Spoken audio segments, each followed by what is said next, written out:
Good morning, and thank you for attending this press conference. There's no expiration dates on violent crime and armed robberies in the city. Members of the hold-up squad will continue to look at cold cases and unsolved crimes involving the most violent robberies in this city. On February 25th, 2009, two males armed with a handgun and a baseball bat entered the swap shop at 1448 Lawrence Avenue East near Victoria Park in Toronto. At this time, there was 4 employees in the premise working. It was approximately 8:30 p.m. And the two males went in with their faces disguised and ordered everybody onto the floor. The 30-year-old victim, one of the victims was 30 years old, co-operator of the premises, resisted in the demands, and a struggle ensued between him and one of the suspects, as you can see the video to my right. This victim was pistol whipped several times by one of the suspects. A fight ensued. The victim was dragged to the front door after the suspects have filled their pockets with cash from the cash registers and a bag full of jewelry. Once the victim was at the front door with the two suspects, the struggle continued. He was continually pistol whipped, and there were several shots fired, including 2 shots to his stomach. The victim has since healed, but he has lifelong injuries, including he lost some partial intestine and a nick to his spine. This robbery was horrific. These individuals need to be caught. Our investigators reviewed the evidence recently to ensure that that we didn't miss anything. A new set of eyes went into this investigation because this is one of the very few robberies in the city of Toronto where we have individuals or a victim shot. What we've learned is, on going back in time in the video, there's a female that it was in the store several times prior to the robbery. This female was in and out of the store, and on the last times that she was in the store, she bypassed the suspects as she was leaving, and we, the Toronto Police, are seeking the public's assistance and the media's help in identifying this lady. She very well could be a witness, or she very well could be a person of interest or even involved in this robbery. This lady is described as a female white, approximately 5'6", 110 or 115 pounds, and in 2009 she would have been in her early 20s. The two suspects we're describing as both male blacks. One male has what we call braided hair. This male was is described as being 5'5" to 5'10". The other male is a male black, 5'5" to 5'8". His hairs are in cornrows. You can see their hair at the front door when their hoods come down. This individual was the one that did the shooting, the male with the cornrows. The gun was transferred between the two suspects during the robbery. As I said, there was several shots fired during the robbery, and the victim was struck, causing lifelong injuries.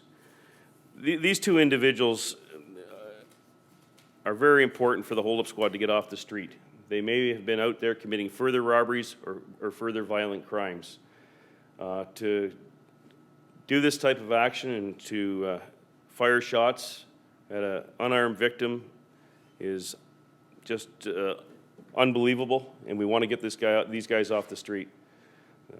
To me, they're just a couple of parasites that need to be removed and locked up. My concern is these individuals may have committed further robberies or further crimes. The person of interest, the female depicted there, do you know if she was walked past the suspects as the robbery was already taking place? No, my understanding from the video footage that was covered by our investigators that she was in and out of the store several times prior to the robbery taking place. And then on her last time when she was exiting the store, she may have very well bypassed the robbers as they were coming in by the exit doors. How much time? Not like immediately prior to the robbery happening. Over what period of time was she going in and out of the store? Short period of time prior to the robbery. Like 15 minutes before, would you say, or?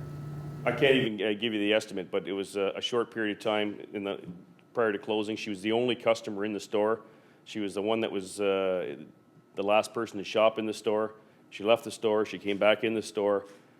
She appears to be talking on a cell phone or something like this nature in the store, and then she left. Did she interact with the employees at all? Yes.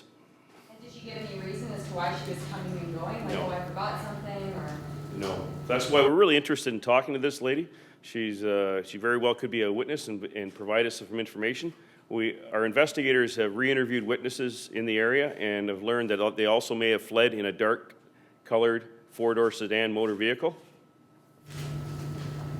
And do you know what kind of gun was used in this? My understanding, my belief, it was either a 40 or 45 caliber semi-automatic handgun. You can see it's a black handgun in the actual video. And does it match any other, ballistics or other shootings in the city? That I have not been updated on. This happened at 8:30. What time does the store close? My understanding is closing right around that time, maybe 9 o'clock.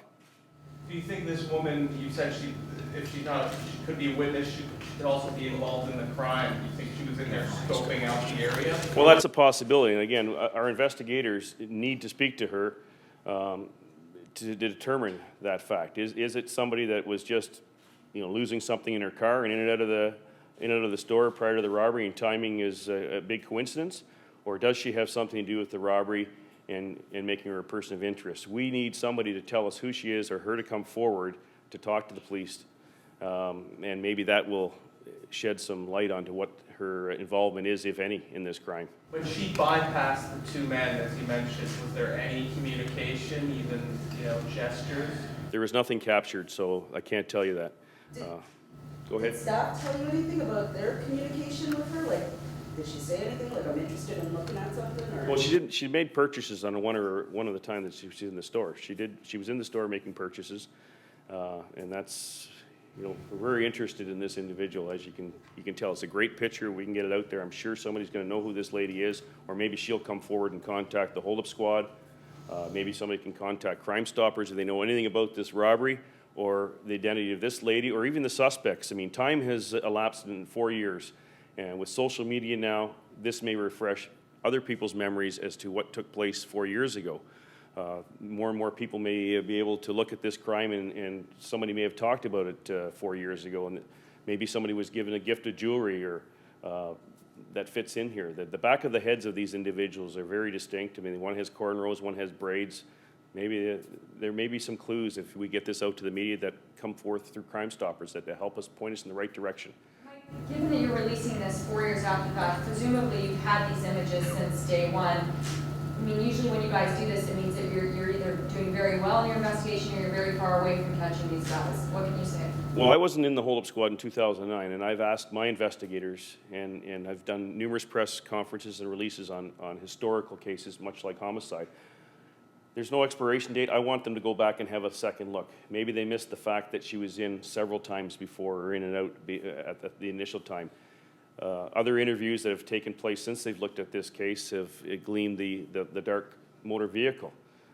There's things that come forward as the investigation moves on, and sometimes the investigators miss it. Sometimes it was that witness wasn't there at that particular time to talk to. But I believe there's some good leads on this case, that with this lady, that we could move this investigation forward. Again, we have very few people shot in this city in a bank or a business robbery, and those are the ones we want to solve. Because if they're going to shoot innocent victims in a robbery, whether it be a bank or a business premises, they're going to shoot other people. So we need to get these guys off the street. They may very well be in jail now. I have no idea who they are, but they could have committed numerous crimes since 2009. We definitely want to get these individuals identified and put this to rest. And for the victim's sake, too. The victim has this life-lasting injury. He still goes about his day-to-day business. He's still involved in the store. He needs some closure in this case also. I mean, we have very few people shot, but we also have very few victims of robbery fighting back, like we've seen with this case in the last shooting in the Toronto bank. What can you say, just as a hold-up investigator, about the mindset of these guys that go into these places with guns? That I imagine that most of them aren't expecting people to fight back. And well, there's two answers to your question. One is we always recommend that the victims comply with the robbers, and number two, I mean, is obvious. Why are suspects carrying loaded firearms to begin with? If they're gonna be carrying a loaded firearm, they're obviously planning on using it. Otherwise, why would they have one?